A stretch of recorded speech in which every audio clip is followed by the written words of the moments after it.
బ్రిటన్లో మరో breaking news చూస్తున్నాం. అఖండ 2 విడుదల వేళ మూవీ మేకర్స్ కి మరో షాక్ తగిలింది. అఖండ 2 టికెట్ల ధర పెంపుపై తెలంగాణ హైకోర్టులో లాంచ్ మోషన్ దాఖలైంది. అయితే ఈ మేరకు ప్రభుత్వం ఇచ్చినటువంటి జీవోను వెంటనే రద్దు చేయాలంటూ న్యాయవాది శ్రీనివాస్ రెడ్డి లంచ్ మోషన్ వేశారు. అయితే ఇక న్యాయస్థానం సైతం ఈ లంచ్ మోషన్ కి అనుమతించింది. అలాగే టికెట్ల ధర పెంపుతో పాటుగా ప్రత్యేక షోల నిర్వహణపై విచారణ చేయనుంది.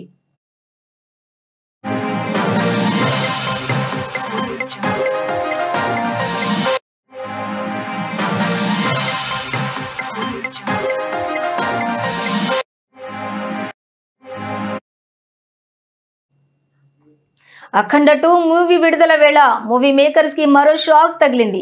అఖండ 2 టికెట్ల ధర పెంపుపై తెలంగాణలో హైకోర్టులో లంచ్ మోషన్ దాఖలైంది. అయితే ఈ మేరకు ప్రభుత్వం ఇచ్చినటువంటి జీవోను వెంటనే రద్దు చేయాలంటూ న్యాయవాది శ్రీనివాస్ రెడ్డి లంచ్ మోషన్ వేశారు. ఇక న్యాయస్థానం సైతం ఈ లంచ్ మోషన్ కి అనుమతినిచ్చింది. అలాగే టికెట్ల ధర పెంపుతో పాటుగా ప్రత్యేక షోల నిర్వహణపై విచారణ చేయనుంది.